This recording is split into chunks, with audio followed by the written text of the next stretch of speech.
ako sa din pasalamatan ang tanan kay kinini ang naabsenta kadali mahigala ni adtong Huwebe a Miyerkules atong gipatiwas kasama Benji tanghihan pagdalas tong programa kay nilarga ta dito sa kauluhan kay pasalamat nga nakadawat man tag-award di ay kasamangki. Ginigoy nanay mahigalang award mahigala sa Manila Overseas Press Club mao ni ang usa sa mga karaan mahigala nga press club di man ta mahuna gud aning kwan kinini ang makadawat tag award ang ato lang manarbaho lang kita no pero uy nana pod nga makadawat medyo ma-inspire sa ta no murag tag kwan sa ta manghigala murag mo kinini ang dili ikalimod kini nani makadawat ta mahigalag kwan maka-experience ta duha ang atong kwan gyud bation mahigala usa ka humbling experience o inspiring sad no nga inani nga ma-confirm sad mahigala nga nasakto di tingali gini atong broadcast kay ato lang agi katawa mga sugid di paminaw kay kinini ang unang-una pasalamat sa labaw makagagahom nga kining ato mga higalang paningkamot panibya nasakto ni na linya gini kay nga mao na ning kuan gyud kay tinuoray lang kini pag-uso ining internet mga sugid di paminaw na hinuktok sa gibitaw ko tinuoray lang pag-uso ining social media mahigala medyo nakapahinuktok sa nako unsaon na ba kaning pagpanibya rong panahon ha ora magdunay dakong kausaban gyud nag-istorya bitaw si kuan kinini ang nag-chat nako to si Attorney John Reyes Abidra. Good morning na panyero sa nausab na gyud pre mura na gyud kuan nay mga issues impressed with public interest usahay matabunan usahay dili na may ma-prioritize nimo no tinuoray lang gyud na unya nag-istorya lang kita bitaw ni Queenie Sanchez unsa may apelidong Queenie ronday diri sa may kwan ingon siya nga wana akong istoryahan Queenie nga kinini ang Queenie Bronze Sanchez man sa una di ba morning editors the Freeman sa una mahigala unya nakita mi ako ginan bida Miss Queen, nausab na kayo ang media ron. Hasta siya mahigala, naka-confirm ko, wa na gyud lahi na kayo ang sitwasyon. Tungod mga higala sa tradisyonal na to, pamaagi sa una ba? TV, radio, o newspaper. Ako, makasulti man ko na, kay connected man ko mahigala newspaper, connected sa kong television, kani adto, o niya, connected ta sa radio, gyud mga higala. Ang pagpili og mga issues, o kuan, bida, dunay dakong kausaban. Sumuna nga, makapalingo-lingo gyud. Ang ubang mga journalist, gikuhaan bita may reaction sa ni Attorney Chiking Sharis, ako o ang uban nga mga media. Ingko ako lang ipadayon gihapon gyud nya. Doon na tayo mga reports ining mga kuan, mga issues impressed with public interest kay lahi naman mahigalay ipadangat sa kuan ato mga hisgutanan. Pero mo to nga kami dilas DYHP padayon nagibing may barog unsay kuan pero amo lang sang sagol-sagulan mo nang mapasinsya mo gamay nga kini ato mga issues gimix gyud nato ni mga sukid di paminaw. Straight to the point. Kay di po ka musakay mahigala sa uso ron sa social media, medyo mabiyaan masada. Monay tinuoray mahigala. Pero kini pong social media mao po ni doon nagi kayuhan doon na po'y positive negative. Kay kini bitaw mahigalang dito sa Manila maning kuana nakitaan po tagadugayan kay sige na tag broadcast diri sa ato nga sa atong radyo mabati man ta Luzon, Visayas ug Mindanao. Kusog kita diri sa Visayas ug Mindanao. Pero sa Luzon area dili kayo inana ka kusog atong Sibya. Pero pag uso ining internet sad, nakitaan sa ta didto mahigala na mausad ni nga nakita sa ta didto manghigala kay naman ta sa atong mga social media platforms mga kahigalaan ngani nagsulti nako sa John Redoblado hasta gani mahigala da TikTok and kin daghan kag kon TikTok ato ni. Kung maubawa man ko ang ato mahigala Facebook page, na tayo YouTube channel.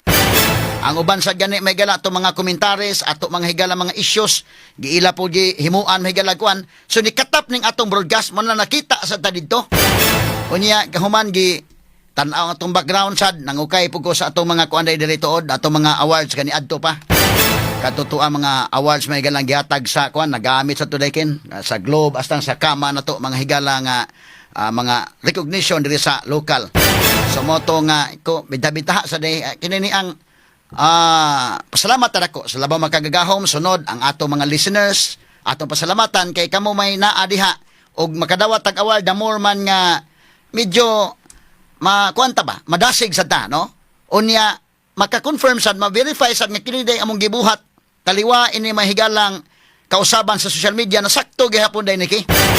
Kay usahay makayo magang uban broadcast mo na muna kay kung di na wa na siguro ni mamaon ning ato kina.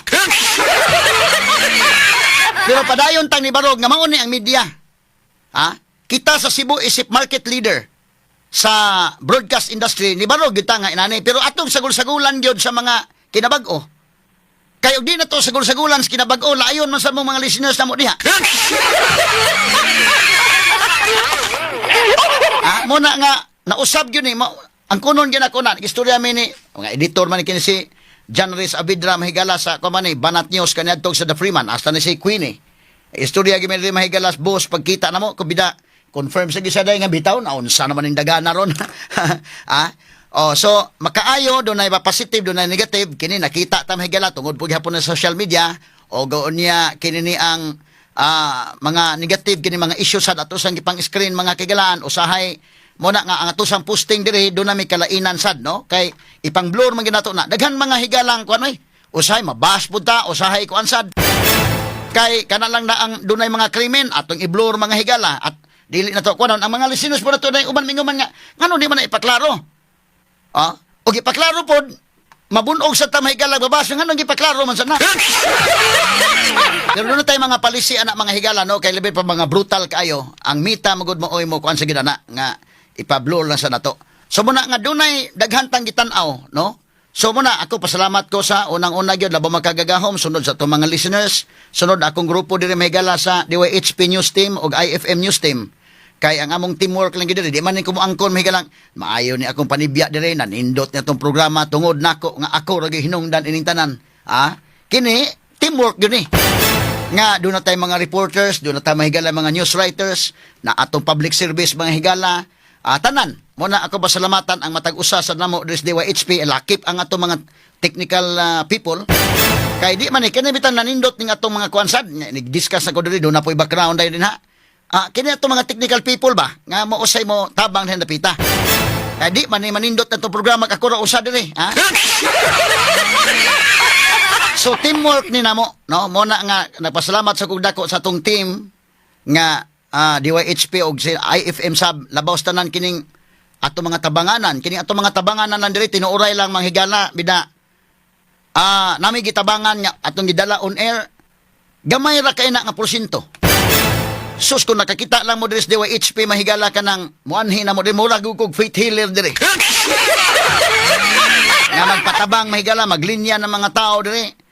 Among gitabangan na gamay na nada on air kanang angay on air gyud namo pero kanang uban masulbad la sa off air amo ra nang gisulbad sa off air mga sukitig paminaw nang pasalamat kog dako sad kining ato mga kaubanan nga itabang sa atubang sa mga complainants dire kini man ako maapas na tanan 5 ka human ako programa dire alas 10 kog kumahuman kay napun-an na mahinuon ni kong oras so gikan sa una broadcast man ta sa una 6 to 8 hinumdum pa man ko na unya human broadcast ta 6 to 9 dugay may kay ko ni adapt ining 6 to 10 nga broadcast. Karon las 10 ko ni human ako programa mo atubang pagos mga complainants medyo murag og kuan pa kay murag hubog-hubog ni kita na. So ato mga staff sad tabang mahigalag atubang sa mga complainants kanang uban nga mga ginagmay lang asago nang na problema kay giputlag kuryente mo abot din nato dire. So masulbad das to mga staff sad si Inday Aida Tampos matubang dire si Benji Tanghian matubang dire si Inday RV Viloso matubang sa to mga reklamante hasta karis Rimart Pugoy kini mo man ni mga limang kana mo nang malipay kog dako nga makakita nga salamat tabangan ko sa kong team kay di man ako na maapas og katubang tanan kadto mga dagko na gyud nya medyo kinahanglan to i-on air ari na nato be atoy kuanon.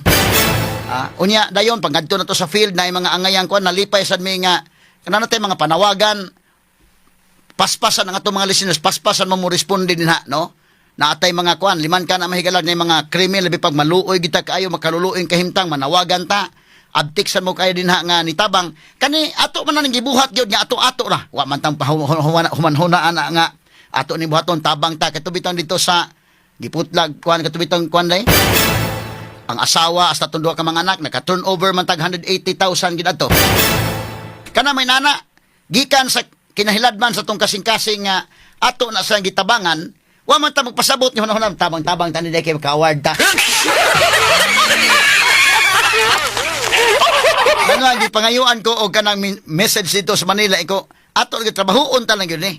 Kanang award mahigala mo follow man na.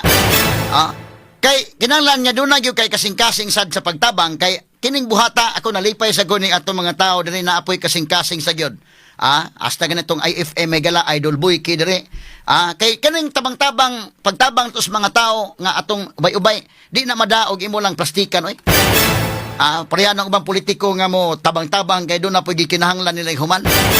Kini ugwa dyo kay kasing-kasing sa public service, medyo kapoy ginang buhata kay.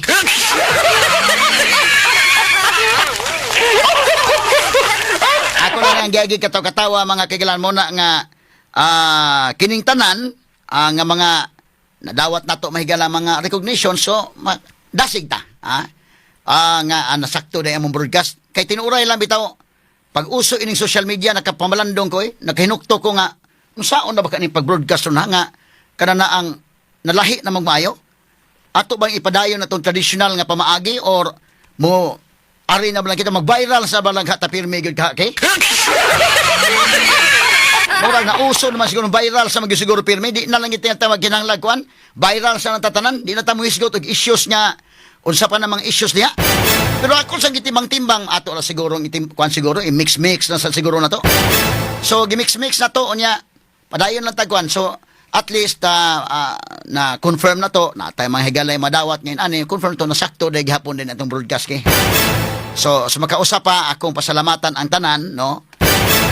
Kay labaw tanan katong mga listeners na to kanana ang naamo din ha makapadasig man na namo og kining naning mga award na tumadawat bisag diri mahigala sa Cebu Metropolitan Catholic Mass Media Awards o kini ato nadawat ron mahigala sa Manila Overseas Press Club makahatag nig dugang kadasig nato nga mapun-an pa nato mahigala dasig ta nga mopadayon sa atong program mopadayon sa atong mga reports atong mga komentaryo kay dili sa DYHP ang atong public service mahigala kompleto ta unya ang ato mahigalang mga balita ug ang ato mga opinions kahanginan mao po na among ikapasalig sa among produkto diri ang among final products ang kahanginan man ug ang ato mahigalang mga prinsipyo nga puryabuyag guided ta mahigala sa mga principles ug natay moral foundation mo na pinaka-importante usahay la sad mahigala dunay mga kwan kay tungod sa kabag-uhan karon pero naatay atong gihuptan na napita.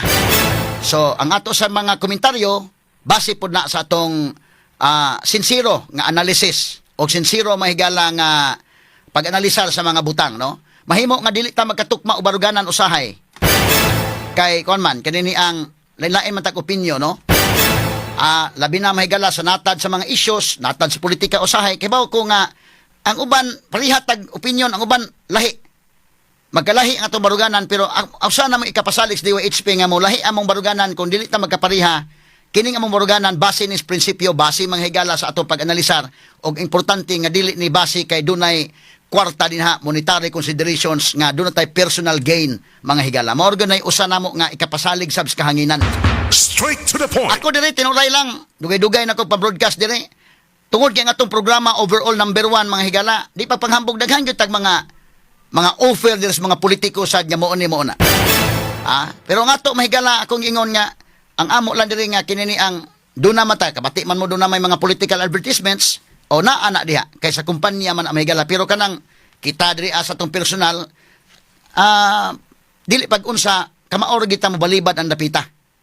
So muna nga og maghisgot ta og prinsipyo manghigala diri sa atong pagpang-broadcast mo na ito'y kapasalig nga wa pa mahitabo gyud og dili mahitabo nga atong gibaligya ang atong prinsipyo niining atong mga issues mga sukin tigpaminaw mo nang ang uban mo dangop just DYHP dili mo kuan gyud atong mga complainants og uban nga mga issues naata no nagbarog ta mahigala usahay mo na kun yon mga ikog dispensa sa uban siguro magkalahi tag opinion pero ang ako'y kapasalig nga kining akong opinion kung unsa mga na base na sa atong prinsipyo base sa atong analysis way kwartang involved na napita. Kaya ang problema mo ang napita kay og lahi mong opinion kay tuaday nagdawat ni kag binuan dito sa usa ka politiko or maoni mo na diha ng problema na napita. So pero kita mo na ito'y kapasalig mga higala nga padayon tang mubarog sa atong prinsipyo, padayon tang mahigala unsay tarong din og unsay atong pag-analisar Unya mahimo nga di ta magkatukmag baruganan usahay pero magrespetaray lang ta kay lain-lain man gitag baruganan mahigala. Bisan kanig sa relihiyon, kanang sa relihiyon na da magkalahi man tag mga pagtuo sad. Pero atong respetaran sa nang uban niya, mao po na iyang pagtuo, mao so ni atong pagtuo, mao po nang natad politika. Panang dito sa Mindanao, no, ako akong amigo dito may gala si Anthony Plaza, nga siya mo'y nagda sa PWD dito mahigala sa ilang lungsod, ingon sa amo diri magtapok mi diri brad, nigtapok na mo dili gyud mo hisgot og kuan. Number 1, relihiyon o ang politika. Kay once mo hisgot kag relihiyon o politika, medyo magkagubot man mi. Ha? So, tinabangay lami, nagiusa lami, unya, unsay mo mga kuan, okay ra, pero kanang isigrispitaray lami sa baruganan sa relihiyon o politika. So, nindot sad, no? Og mauhon mga sukinti paminamona nga, diri, sa atong sibianan mga higala, padayon na mo nga, kinini ang atong tinarong nga pamaagis pagpanibya, uban sa itong prinsipyo, mga kaigalaan, bisan pa mas kabaguhan karon sa teknolohiya, o kabaguhan sa social media, gimix-mix na natin na mo. Muna nga, padayon mo barog sa tradisyonal nga pamaagi, pero gimix-mix sa namo sa mga pamaaging bag-o, kay otherwise mabiyaan mo sa ta. O di ta mo adapt mga sukiting pamina mo na amo lang nang kuhan sa nindapita. So, balikon ako sa atong mga kaigsunan tanan, daghang salamat, no? Kay kining atong mga nadawat, mahigala nga awards mo ni makapadasig na to, nga mo pang paninduton og dugang kining atong mga tulumanon diri sa Sibianan DYHP RMN Cebu.